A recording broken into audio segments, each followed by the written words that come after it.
بسم اللہ الرحمن الرحیم۔ خواتین و حضرات السلام علیکم۔ اگر کوئی ٹانگ سوج جائے یا ٹانگ میں شدید درد ہونے لگے اسے کبھی نظر انداز مت کریں، کیونکہ یہ ایک بہت بڑی بیماری کی علامت ہے اور اس کا نام ہے DVT، deep when thrombosis. When کیا ہوتی ہے؟ وین وہ ہوتی ہے جو جسم کا سارا گندا خون جس کے اندر آکسیجن کی کمی ہوتی ہے دل کی طرف واپس لے کے جاتی ہے، اور یہ پورا ایک نظام ہے جو اللہ نے بنایا ہے۔ آرٹریز وہ ہوتی ہیں جو صاف خون دل سے جسم کے تمام حصوں کی طرف لے کے جاتی ہیں۔ اس کے اندر آکسیجن ہوتی ہے، ان میں غذائی مادے ہوتے ہیں جو ہمارے جسم کو چاہیے ہوتے ہیں، اور پھر یہ آرٹریز آگے جا کے ڈیوائیڈ ہوتی ہیں، آرٹریولز میں ہوتی ہیں، پھر کیپلریز بنتی ہیں، پھر پورا ایک بیڈ بنتا ہے۔ کیپلریز سے پھر خون کے اندر جو مادے ہیں وہ جاتے ہیں ٹیشوز کے اندر، پھر وہاں سے جو گندے مادے ہیں وہ آتے ہیں خون میں شامل ہوتے ہیں، پھر اس کے آگے چھوٹی نالیاں بنتی ہیں، وینیولز بنتے ہیں، پھر اس طرح پورا ایک سسٹم ہوتا ہوا اور بڑی وینز بن جاتی ہیں۔ پھر وینا کیوا جو بڑی وینز ہیں وہ ہوتی ہیں، اور وہ پھر دل کے دائیں والے حصے میں گندا خون لے کے آتی ہیں۔ گندے خون سے مراد یہ ہے کہ اس کے اندر کاربن ڈائی آکسائڈ زیادہ ہوتی ہے۔ پھر یہ دائیں حصے کا جو خون ہوتا ہے دل کے اندر جو موجود ہوتا ہے یہ پھیپھڑوں میں چلا جاتا ہے، اور وہاں کاربن ڈائی آکسائڈ نکل جاتی ہے، آکسیجن اس میں شامل ہو جاتی ہے، اور پھر یہ خون اس میں آکسیجن ہوتی ہے، دوسرے غذائی مادے ہوتے ہیں، یہ دل کے بائیں حصے میں آ جاتے ہیں، اور بایاں حصہ پھر پورے جسم میں خون کو پھینک دیتا ہے، اور یہ دھارے خون کے ساری زندگی چلتے رہتے ہیں۔ زندگی نام ہی ہے خون کے دھارے کے بہنے کا۔ جس دن اس دھار میں رکاوٹ پیدا ہو جائے، جس دن یہ رک جائے کسی بھی حصے کی، یا تو وہ حصہ ڈیمیج ہو جاتا ہے، اور اگر وائٹل آرگنز جس طرح دل کی اگر یہ دھار رک جائے، دل کے پٹھوں کو خون نہ ملے تو دل رک سکتا ہے، اور پھر یہی انسان کی زندگی کا آخری وقت ہوتا ہے۔ بات ہو رہی تھی کہ اگر کسی کو ٹانگ میں سوجن ہو جائے یا درد شدید ہونے لگے، یا بازو میں اچانک سے شدید درد ہو جائے، سوجن ہونے لگے، اسے کبھی نظر انداز نہیں کرنا چاہیے۔ ایک جوان خاتون میرے پاس آئیں، ان کا یہ پورا دایاں بازو سوجا ہوا تھا۔ جب ہم نے ورک اپ کیا تو معلوم یہ ہوا کہ ان کی وین کے اندر کلاٹ آیا ہوا ہے، اور وہ کلاٹ اتنا بڑا تھا کہ اگر اس کو وقت پر مینیج نہ کیا جاتا تو وہ خدا نخواستہ پھیپھڑوں کے اندر جا سکتا تھا، اور اس کی وجہ سے اللہ نہ کرے مسئلہ ہو سکتا تھا، کسی اور حصے میں جا سکتا تھا۔ یہ جو کلاٹ کا آنا ہوتا ہے، جو کلاٹ کا بننا ہوتا ہے، یا تو یہ خاندانوں میں بیماری چلتی ہے کہ وہ کیمیکل، وہ کیمیائی مادے جو خون کو جمنے سے روکتے ہیں، اینٹی کوگولینٹ جنہیں ہم کہتے ہیں، ان کی کمی ہو جاتی ہے۔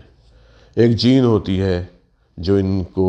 بناتی ہے، ان کے بنانے کی ذمہ دار ہوتی ہے، اس میں میوٹیشن ہو جاتی ہے، اس میں تبدیلی ہو جاتی ہے۔ اگر ہم آپ کو یہ بات بتائیں کہ ہمارے جسم میں ٹوٹ پھوٹ کا عمل ہر وقت ہوتا رہتا ہے، کہیں ہمارے جسم کے اندر ہیمریج ہو رہا ہوتا ہے، خون بہہ رہا ہوتا ہے، لیکن فوراً پلیٹلیٹ آتے ہیں اور وہ کلاٹ بناتے ہیں اور وہ خون کا بہنا رک جاتا ہے۔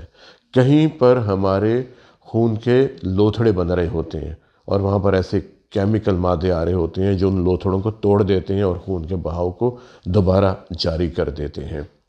لیکن اگر ان اینٹی کوگولینٹس کی کمی ہو جائے، جن میں ایک فیکٹر 5 لائڈن ہے، پروتھرومبن ہے، یا اینٹی تھرومبن ہے، یہ وہ چیزیں ہیں، اگر ان کی کمی ہو جائے تو خون کے اندر جمنے کا عمل زیادہ ہو جاتا ہے۔ پھر ہمارے خون میں پروٹین سی ہے، پروٹین ایس ہے، جو خون کو جمنے سے روکتی ہے۔ اس طرح اگر ہمارے جسم کے اندر ایک کیمیکل ہوتا ہے جس کو ہم کہتے ہیں ہوموسسٹین، اگر اس کی مقدار زیادہ ہو جائے تو اس کی وجہ سے جو وین کی اندرونی سطح ہے یا جو آرٹریز کی اندرونی سطح ہے وہ ڈیمیج ہونا شروع ہو جاتی ہے، اور وہاں پر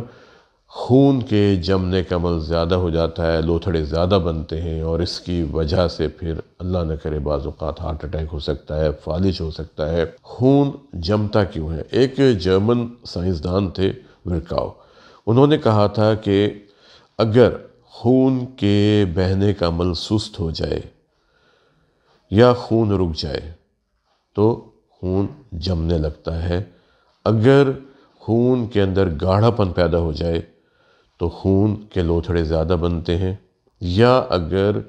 آرٹریز یا وینز کی اندرونی سطح، جسے اندرونی استر کہتے ہیں، اگر اس میں کوئی ڈیمیج ہو جائے تو اس کی وجہ سے خون کے لوتھڑے زیادہ بنتے ہیں۔ اور یہ جرمن سائنٹسٹ ورکاؤ،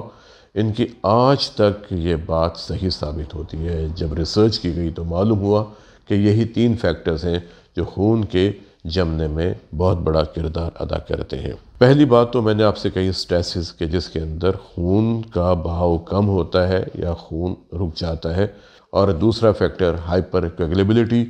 جس کے اندر خون گاڑھا ہوتا ہے، اور یہ کس وجہ سے ہوتا ہے؟ جیسے میں نے آپ کو بتایا کہ اگر فیکٹر 5 لائڈن کی جین میوٹیٹ کر جائے یا پروتھرومبن کی جین میوٹیٹ کر جائے تو اس کی وجہ سے یہ بیماری خاندانوں میں چل سکتی ہے۔ اگر پروٹین سی، پروٹین ایس اور اینٹی تھرومبن کی کمی ہو جائے تو اس کی وجہ سے خون کے لوتھڑے زیادہ بنتے ہیں، کیونکہ خون زیادہ گاڑھا ہو جاتا ہے۔ اسی طرح اگر ہوموسسٹین جو ایک امینو ایسڈ ہوتا ہے، اس کی مقدار اگر بہت زیادہ ہو جائے تو یہ آرٹریز کے اندرونی سطح کو، وینز کے اندرونی سطح کو ڈیمیج کرنا شروع کر دیتا ہے، اور وہاں پر لوتھڑے زیادہ بننے لگتے ہیں۔ یہ تمام چیزیں ہم دیکھتے ہیں جب کوئی بھی مریض ہمارے پاس ٹانگ کی سوجن کے ساتھ آئیں یا درد کے ساتھ آئیں تو ہم یہ دیکھتے ہیں کیا وہ چل پھر رہے ہیں، وہ لیٹے ہوئے تو نہیں ہیں، کیونکہ وہ لوگ جن کو فالج ہو جاتا ہے، جو بہت عرصے تک لیٹے رہتے ہیں، حاملہ خواتین، ان کے اندر پریشر بعض اوقات زیادہ ہوتا ہے، اور اگر وہ لیٹی بھی رہیں تو ان کے پاؤں اور ٹانگیں سوج جاتی ہیں، اور اگر ان کو پراپر موبیلائز نہ کیا جائے تو ان میں خون کے جمنے کے امکانات زیادہ ہو جاتے ہیں۔ وہ لوگ جنہیں کینسر ہوتا ہے، جنہیں کیموتھیراپی دی جا رہی ہوتی ہے، اگر وہ زیادہ چلیں پھریں نہ تو ان کے اندر بھی خون کے جمنے کے امکانات زیادہ ہو جاتے ہیں۔ اس طرح وہ لوگ جن کی میجر سرجری کی جاتی ہے اور وہ بیڈ ریڈن ہوتے ہیں، وہ چل پھر نہیں سکتے، جس طرح اگر کسی کے ہپ جوائنٹ کی سرجری ہوئی ہے اور انہیں کہا گیا ہے کہ اب آپ نے چلنا پھرنا نہیں ہے، یا وہ خواتین جن کی بچہ دانی کی سرجری کی جاتی ہے اور اگر وہ چلتی پھرتی نہیں ہے تو ان کے اندر بھی خون کے جمنے کا امکان زیادہ ہو جاتا ہے۔ وہ لوگ جن کو پلسٹر لگایا جاتا ہے ہڈی ٹوٹنے کے بعد تاکہ ہڈی کو پراپر طریقے سے آرام دیا جا سکے، اگر ان کی پراپر ورزش نہ کی جائے تو ان کے اندر بھی خون کے جمنے کے امکانات ہوتے ہیں۔ اور سب سے اہم بات، خواتین کے اندر مانع حمل ادویات کا استعمال ہے۔ ہم نے دیکھا کہ خواتین جب عمرے یا حج کے لیے جاتی ہیں یا زیارات کے لیے جاتی ہیں تو وہ ماہانہ ایام کو روکنے کے لیے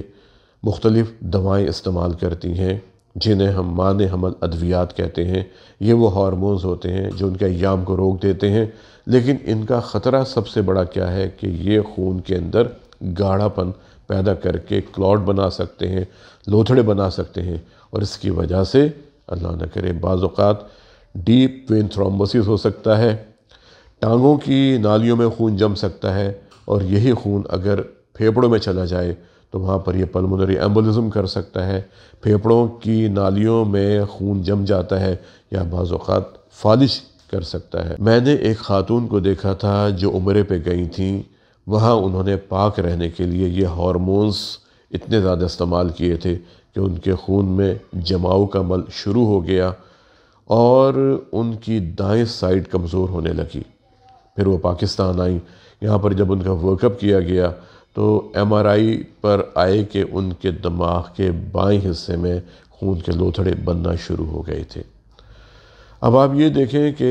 یہ تمام وہ چیزیں ہیں جنہیں ہم بچا سکتے ہیں، لیکن یہ اس وقت ممکن ہوگا جب ہم لوگوں کو تعلیم دیں گے، شعور دیں گے۔ اس لیے کبھی بھی اگر ٹانگ میں سوجن ہوتی ہے، ٹانگ میں شدید درد ہوتا ہے، یا بازو سوج جاتا ہے، اس میں شدید درد ہوتا ہے، اسے کبھی نظر انداز مت کریں،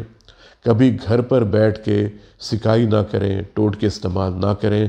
آپ نزدیکی ہسپتال میں جائیں، وہاں جا کے آپ کا مکمل معائنہ کیا جائے گا، آپ کا CBC کاؤنٹ کیسا ہے، ڈی ڈائمر کیسا ہے، آپ کی ڈاپلر اسٹڈی کی جائے گی، اور اس طرح مزید بھی ٹیسٹ کیے جا سکتے ہیں۔ آپ نے گھر بیٹھ کے مختلف ٹوٹکے نہیں آزمانے، کیونکہ DVT میں، ڈیپ وین تھرومبوسس میں ذرا سی غلطی جان لیوا ثابت ہو سکتی ہے۔ آج کے لیے اتنا ہی، ملتے ہیں کسی اگلے پروگرام میں ایک نئے موضوع کے ساتھ۔ اپنا اور اپنے خاندان کے افراد کے دل کی صحت کا بہت خیال رکھیں اور کوشش کریں کہ زندہ رہیں ایک مضبوط، صحت مند اور توانا دل کے ساتھ۔ السلام علیکم۔